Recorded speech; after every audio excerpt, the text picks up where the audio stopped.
Okay, here's video 2, number 11. For each graph, draw the inverse of the given function, then state the domain and range of both f of x and the inverse of f of x. Okay, so we are given the graph here of f of x, and the inverse, we could get an idea of what it's like because it is reflected over this. But the most accurate way that we can do it, and to show that we truly understand it, is to make a table. So I'm going to make a table of the original in green, which makes sense here. So the points that I know for certain are this one here, which would be the point -4, 0. This one here, which is the point 0, -2. And the point here, which would be 5, 3. And then I'll do the inverse in a different color. So the inverse is going to be 0, -4, -2, 0, and 3, 5. So that's going to be here, here, and this isn't looking right. There, and, oh, it's 5, -3. Which is going to make this -3, 5. Now it's looking right. And it's going to go like this. So a good thing to do is just think, would that reflect over this line? And sure enough, it would. So now we've drawn that graph.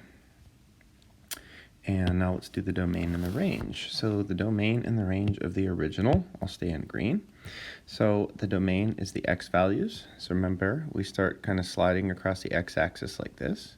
And we can see that the smallest x value we have is -4. And that is going to continue on until infinity. So we're going to use a bracket because -4 is included. And until infinity, since we never get there, that is going to be parentheses. Okay, let's talk about the range of the green. So the range of the green is going to be the y values. So we know that this continues down forever. So that's going to be -infinity. And then coming up with y, we come up, remember? So with domain, we go left to right. And with range, we go down and up. So -infinity to 0, the biggest thing y can be is 0. So we want to make sure that we write 0 and then comma, actually no, excuse me. We're going to go -infinity to 0. And those are both parentheses. Actually, no, 0 is going to be a bracket. Okay. And do write those in order with the smallest number on the left and then the biggest number on the right, kind of like a number line. I saw some 0, -infinity today when it isn't exactly right. Okay. For the inverse, we have the domain of, well, we would start here at -4, and then we would go all the way, oh, sorry, we're talking about domain, sorry. So domain is going to be, this is going to continue on to infinity, so -infinity all the way until I get to here, which is 0. So that's going to be -infinity to 0. And then the range for that one is going to be from -4 all the way up to infinity. So you will notice how these two switched. This became this, and this became this, and that will happen with an inverse, okay? All right, the next one. So in order to do the inverse of this one, I could once again do a table, or since it's pretty easy to tell what the equation is of this line, it looks like it has a slope of 1/2 with a y-intercept of -2. I would say that y is equal to 1/2 x minus 2. And then I could quickly solve for the inverse by doing what we did in the last video, which is switching x and y, and then solving for y. So that would give me x plus 2 is equal to 1/2 y. Then I would multiply both sides by 2, and that would give me 2x plus 4 is equal to y. And there we go. That is the y-intercept, and it has a slope of 2 coming down in this direction here. And there is the graph of the inverse. So I did it another way than just using a table, and certainly it reflects over this line. So either way shows me that you didn't just eyeball it and you know how to find the inverse. So the domain of the red line is going to be -infinity to infinity, because that extends forever. And the range is going to do the same thing. So, just like we said in the last problem, they're just switched. So this has to go here, and this has to go here, and -infinity to infinity, and -infinity to infinity. Okay, let's do the next one. So for this, let's draw the inverse first of all, okay? So for the inverse, I'm going to name some key points that I have here. That looks to me like the point -2, -1. And this right here is the point -4, 3. And this is the point 0, 3. And that really gives me a good enough idea of what the graph looks like. And it lets me think about also what the inverse would look like. So the inverse would be -1, -2.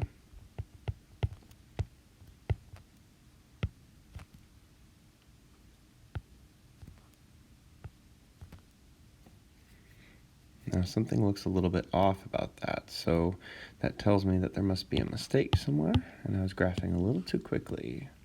3, -4 is right there. And it's going to come up there. And there is my inverse. Now, those are inverses, but it's important to note that the pink graph is not a function because it fails the vertical line test. So the domain for the green is going to be all the x values. This extends forever and forever. So this gives me -infinity to infinity. And the range is going to be -1 to infinity. Oops. All right. All right, and then let's go ahead and switch that. So we know this is going to come over here.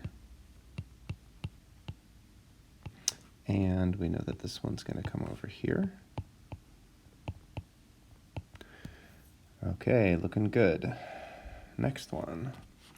So I'm going to find a few points on the graph, like this. I'm going to go ahead and mark this point. This gives me an idea of what the graph looks like, but it should be noted that this point isn't exactly right there because this line never touches -3.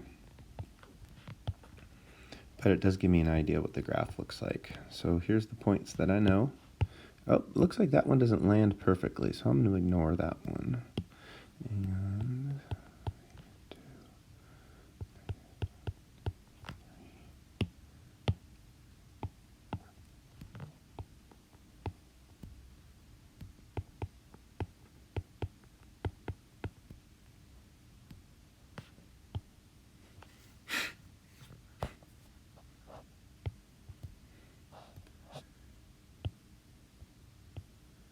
And I get something that looks like that.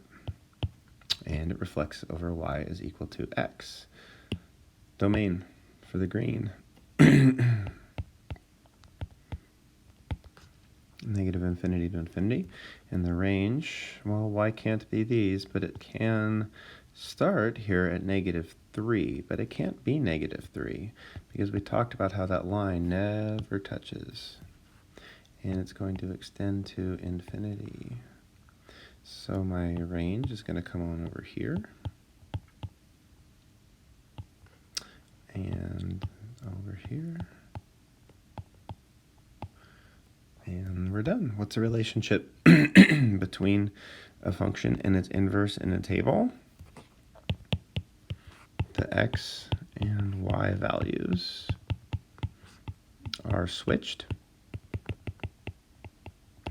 what's the relationship between a function and its inverse on the graph? They reflect over y is equal to x. List the steps to find an inverse function algebraically. So the steps would be, I would say, first of all, I would replace the function with y. Then I would switch x and y. And then I would solve for y. And then I would replace y with, something like, if it was f, okay? All right, wonder if this video is going over. Let's see here. I'm going to try to do one more problem, and then I'll split it into a third video. 16, use the table to find the following values. Okay, so this one's actually really easy. F of -2 is 5. And I'll do this one, f of 2 is 3. And now we're talking about the inverse, which would be the reverse of this table.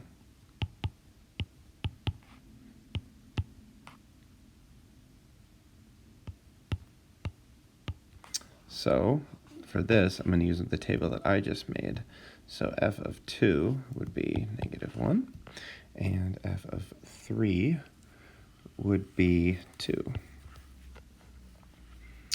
All right, that one was pretty quick, so I think that maybe I can fit in 17. I of x and j of x are inverses of each other.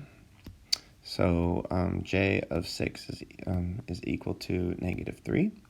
So what is I of -3? And that would be 6, since they are inverses of each other. Okay, that'll be it for video 2.